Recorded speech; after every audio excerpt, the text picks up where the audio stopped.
Hello everyone, in this video we're going to be talking about international trade, but before we get started we have to go over some vocabulary terms so we can kind of use and deploy these in our analysis. So opportunity cost is the value of the best foregone alternative. This has kind of been one of the mainstays of this course. Under conditions of scarcity, and remember economics is this social science of how societies allocate resources given conditions of scarcity. There's opportunity cost associated to just about everything that we do, right? There's an opportunity cost to me making this YouTube video as opposed to doing the next best thing, which for me would be maybe a Starbucks reading about international trade all by myself because I don't need nobody. But anyways, opportunity cost is one of the core foundational ideas of this course, and it perhaps isn't a concept that will kind of disprove this stereotype of economists as being hyper-cynical individuals. But I think we have like sort of a positive story to tell today. Sort of. And then absolute advantage is the ability to produce more efficiently, and then finally comparative advantage is the ability to produce a good at a lower opportunity cost. Economists care about this, and they say that this is so much more important than absolute advantage.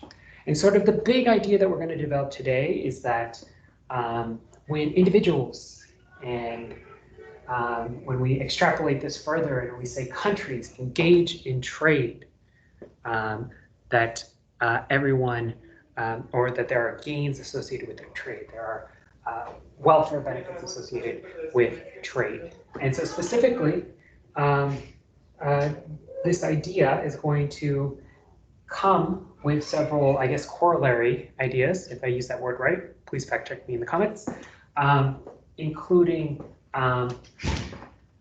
that countries should specialize in that which they have a comparative advantage in, and then just trade for the rest. Countries, and I should also say people or economic actors, right? This analysis holds no matter what the composition of the system is. Right there, okay. And so to illustrate this point, that there are gains from trade, we are going to use two models. And the first model is sort of a reintroduction because we haven't talked about production possibilities frontiers in such a long time. But PPFs, production possibilities frontiers. Remember, we said that there are certain simplifications of this model. It's a model with a lot of simplifications, but it's going to allow us to tell a very sophisticated story. Right, and it's that story that there are gains associated with trade. Remember the production possibilities frontiers, and these are linear production possibilities frontiers. There's going to be two actors, right? Here we have countries, country A and country B. Country A's production possibilities frontier and country B's production possibilities frontier. And they show you sort of the efficient range of output and the opportunity cost that a country faces in the production of one good in terms of another, right? If a country A wanted to produce more bikes to move further along this production possibilities frontier, they would have to give up wine. Right? So it allows us to think about opportunity costs in terms of the production of another good. Obviously, there's a lot of simplifications in this model. The fact that these are two countries that are producing the same two goods, I mean, goes to show you how much simplifications this model comes with. But nonetheless, it's going to allow us to tell a sophisticated story. Some other core key points is like these are linear PPFs because they're going to, that's an important assumption. It's going to make our calculation of per unit opportunity costs all the easier. But I will say that you have to know sort of the implications of, or what the story of a bowed out or a bowed in PPF would be. But we can review that at a later time. And that everything beyond this point is unobtainable. We can't produce beyond this point because this is the frontier, right? This frontier reflects the efficient points of production for country A, and then within the production possibilities frontier, those production points are obtainable, but just very, or not very, but if inefficient, right? It can be very inefficient, right? We can use that term depending on how far away we are from the PPF. production possibility frontier. Okay, cool. All right, so we're going to calculate per unit opportunity cost so we can determine who has the comparative advantage in what. If you haven't already guessed, country A has the absolute advantage in both goods. They have the absolute advantage in bikes and wine. The economists would say country A specializes in that which you have the comparative advantage in because you can gain from trading that resource with the other country, right? You'll be in a better off position than if you were to try to produce both, right? So to calculate comparative advantage, we have to calculate per unit opportunity cost. So we can do this rather simply here by thinking about the max amount of bikes, that country A can produce. I'm going to actually label this bikes so I don't get it confused with country A, and the max wine that country A can produce, and the max bikes and max wine that country B can produce. The max amount of bikes that country A can produce are 30. And the max amount of wine are 50 bottles of wine. I should also say we're assuming the same number of inputs, like maybe the same number of workers going into this. Otherwise, that would mess up our analysis, right? So we have to make that assumption. And then finally, for country B, we have 20 bikes. It's the max amount of bikes that they can produce, or they can produce 10 bottles of wine. Those are the max amount of wine they produce, right? There's a trade-off, right? They can either produce all bikes, 20 bikes, or all wine. And then the per unit opportunity cost of A, right? That is calculated when we're given output data. Here's a sort of mental shortcut that can help you out. You can memorize this acronym, output other over. Right, so the value of what you give up is going to be in the numerator of the ratio, and the value of what you get is going to be in the denominator to calculate the per unit opportunity cost. Right? We care about per unit opportunity cost because that's going to allow us to discover comparative advantage. And with input data, I'll go over an example with US and China in a bit. So the per unit opportunity cost of country A for producing bikes, or what you give up, what do we give up if country A decides to produce bikes? We give up 50 bottles of wine and 30 bikes, which equals 5/3 bottle of wine. This means that for every one bike you produce, you give up 5/3 of a bottle of wine. So you give up greater than one bottle of wine. And the per unit opportunity cost for country B in producing bikes is going to be what? Well, it's what you give up. So what do you give up? If you produce bikes, you give up 10 bottles of wine over 20, which equals half a bottle of wine. So for every bike you produce, you give up half a bottle of wine. We already found out the country with the comparative advantage.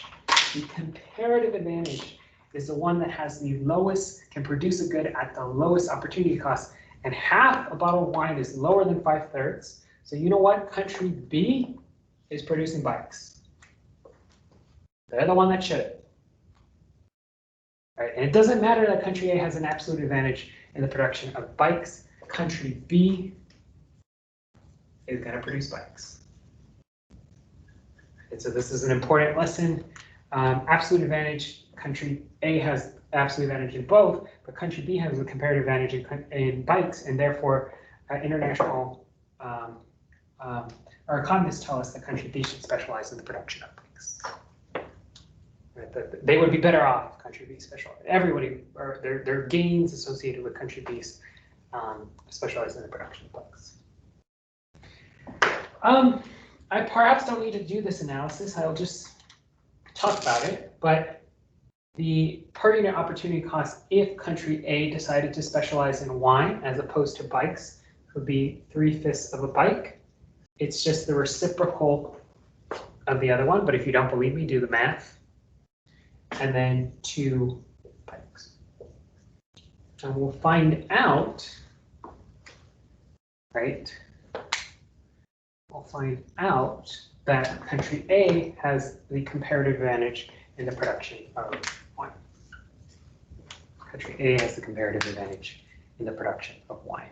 So country B should produce bikes. Country A should produce wine. But where are the gains from trade, right? So we can actually visualize this, right? Country B should produce bikes, country A should produce wine, maybe we want to call it PPF. But I think what can really help us visualize the gains from trade is thinking about how these countries can engage with trade with one another. Perhaps country B can sacrifice some bikes to acquire some wine, and we can see how they can consume beyond their production possibilities frontier, which wouldn't be possible if they didn't engage in international trade. So let's see how they can consume beyond their production possibilities frontier. Okay, so let's think about it for a moment. Let's say country B is sick and tired of bikes, they want some wine. And so let's say they want to trade bikes for wine. So country B should be willing to trade, or should be willing to sell. So country B, I'm going to stipulate this, right? Willing to sell bikes at a price that is, let's say, greater than half a bottle of wine. So they should be willing to sell at a price greater than half a bottle of wine. Why do I say this? Well, otherwise, right, if you're not acquiring more bottles of wine than it would take you to just like sacrifice production of bikes, right, and produce wine, then why even engage in international trade? So you want greater than half a bottle of wine. Right? You're willing to sell bikes for as long as you're acquiring greater than half a bottle of wine. And then country A is willing to buy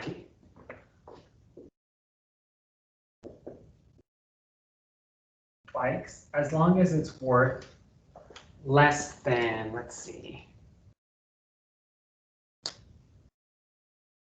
less than 5/3 of a bottle of wine. And what's the logic behind that? Well, the logic is similar, right? You're going to buy a bike as long as it's less than the opportunity costs associated with, or hold on, did I mess up that analysis?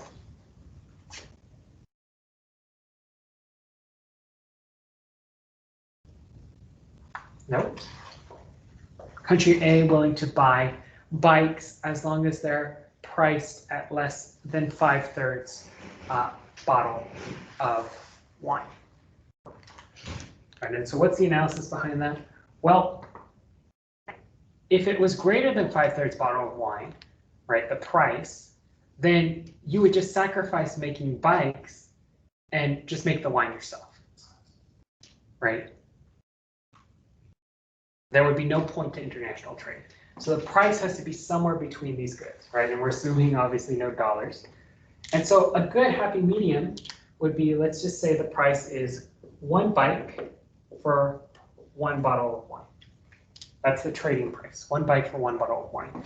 Any point between these numbers would be reasonable. And you don't have to count, you don't have to do this. This is hard analysis, it's even hard for me to kind of wrap my head around, especially a decaffeinated me.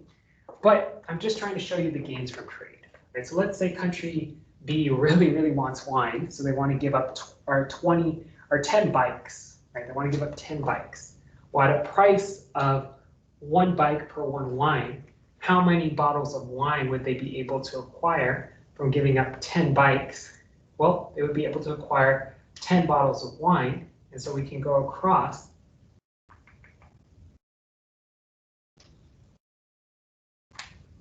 And we can see that they're able to consume beyond, well beyond their production possibilities. Now let's say country A wanted to give up 10 bottles of wine, right, and see how many bikes they can acquire. Well, they should be able to acquire at a point beyond their PPF, and they are, right, beyond their production possibilities frontier. Right, so trade, right, if countries specialize in that which they have the comparative advantage in, there are gains associated with trade. This is a powerful, powerful idea. There are gains associated with trade. Doesn't mean everyone in these individual economies benefits. Obviously, the bike producers are pretty ticked in country A, and probably the wine producers in country B are pretty ticked, right? There's dislocation that happens, right? And that's where probably we need a government class to understand the logic of protectionist policies and like lobbying and all that good stuff. But there are gains from trade. So from this very cynical concept of opportunity cost, we arrive at this idea that if we all just get along, we can end up better off, perhaps. Okay, so now let's look at how we can calculate per unit opportunity cost using input data. And so just quickly, we're going to run through this quickly. Input other under. You could just turn this input data into output data. That's one way, and then sort of stick with this formula. But sometimes, it's helpful just to sort of think of this as kind of flipped. So input other under. So now what you give up is going to be in the denominator, and what you get is going to be in the numerator. Right? So the following represents the amount of labor hours it will take the United States to either produce 1 unit of steel or 1 electric vehicle. And we can see that now, if you have lower numbers, right, because these are labor hours to produce a certain amount of steel and a certain amount of electric vehicles, you have you're more productively efficient. So we can see China has the absolute advantage in both, but that doesn't mean comparative advantage, and that doesn't mean China should produce both. Right, so if they engage in international trade, right, this is a kind of sort of more realistic concept, or I guess a realistic word problem. Let's calculate the per unit opportunity cost of China producing steel. Well, let's see. So what you get, right, over what you give up. So if China's producing steel,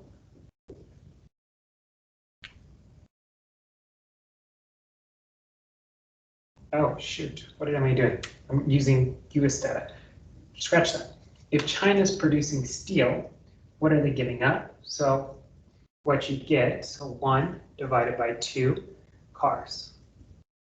That's the per unit opportunity cost. For every unit of steel that China produces, they're giving up half a car. Which makes sense, right? Because they can produce steel. It takes them less time to produce 1 unit of steel than it does an electric car. What's the per unit opportunity cost of China producing electric cars? And the per unit opportunity cost of China producing electric cars. So it would just be the reciprocal of this, if you don't believe me. And check it out. And this would be 2 units of steel.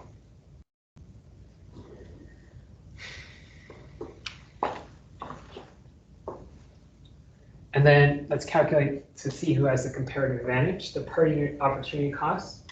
So what you get, 6 hours of steel over 6, which equals 1, right? 6 over 6 is 1. So 1 car, 1 electric vehicle. And then who has the opportunity cost, or who has the comparative advantage in the production of steel? We can see that their opportunity cost is lower. So China has the comparative advantage in the production of steel than the United States, because their opportunity cost is quite high. And then the opportunity cost of the United States, which is 1, is lower than the opportunity cost of China. So we can see who will specialize in the production of what. That's how we use and sort of do the same analysis that we could do, right? We can talk about PPFs later. All right. So finally, in Unit 2, we thought about trade, right? And we thought about protectionist policies. Remember, we developed these supply and demand models, and then we said, sort of, how can we think about interventions in markets, right? Interventions in trade, right? Government intervention, right? And how can we visualize the social welfare implications of government intervention? Remember, we developed this idea of producer and consumer surplus, and I want to walk through this model really quickly. Right, so this is the domestic steel market, and let's say this is the domestic steel market for the United States.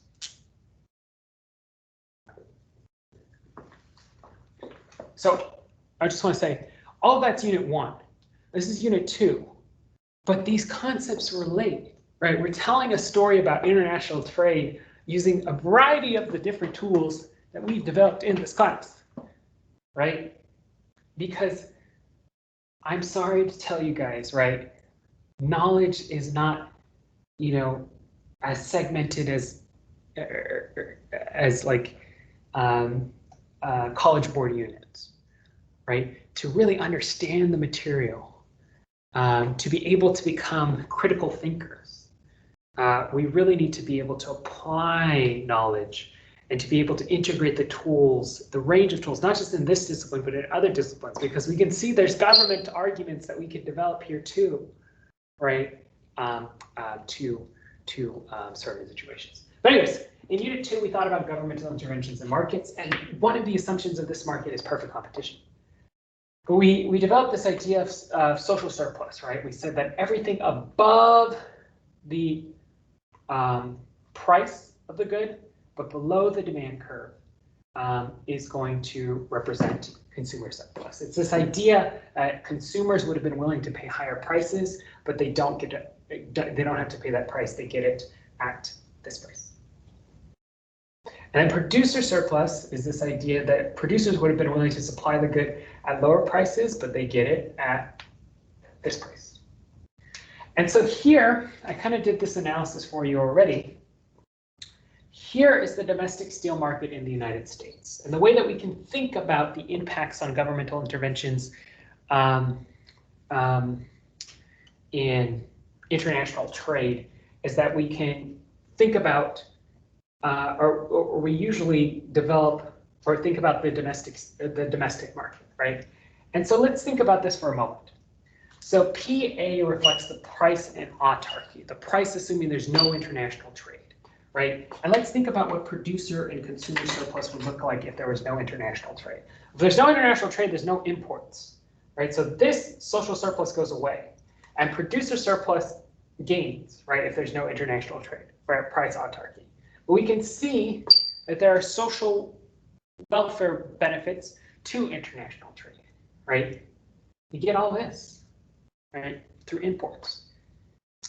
Anyways, but here we can see the world price, right, which reflects that steel producers in the United States are probably more inefficient at producing steel for the most part. Most steel producers, remember, it's there's not homogeneity across steel producers, and that's probably what's reflected in this upward sloping supply curve. But there's probably some steel producers that are more efficient than other steel producers. But nonetheless, a world price lower than the autarky price reflects this idea that steel producers in the United States not as efficient as other steel producers throughout the world, right? So PW reflects the world price of steel, right? So if you open the country to international trade, we can see that producer surplus shrinks, right? Assuming that we started at PA, but consumer surplus gains significantly. Right? In price ceilings, right, we set like rent control, for instance, we end up with like deadweight loss, all these scary things. But because we can import like this gap, right, this gap between quantity supplied, because this reflects the quantity supplied of domestic steel market, of the domestic steel producers, and quantity demanded, then we actually don't have any deadweight loss, right? There's no deadweight loss in this model, right? There's quite a bit of social surplus. Right, so this gap, right, between quantity supply and quantity demand is just going to be imports. And so we can see consumers they're pretty happy.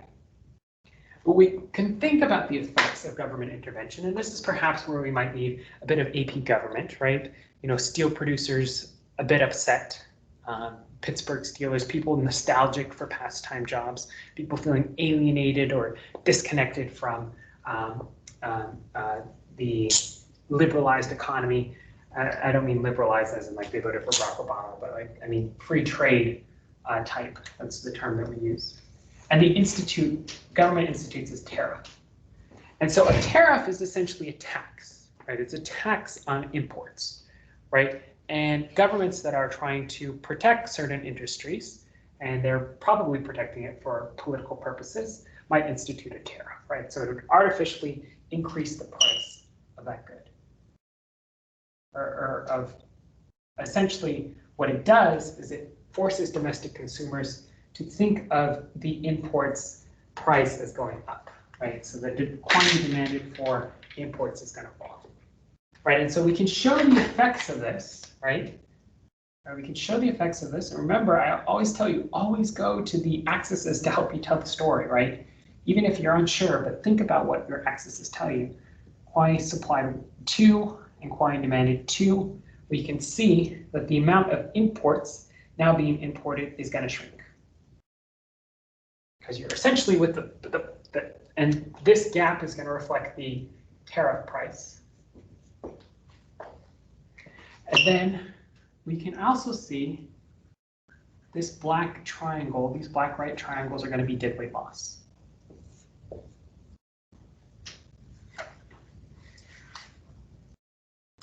Those are loss in social surplus associated with government intervention. Right? We've disrupted the balance of the force. Today is May the 4th.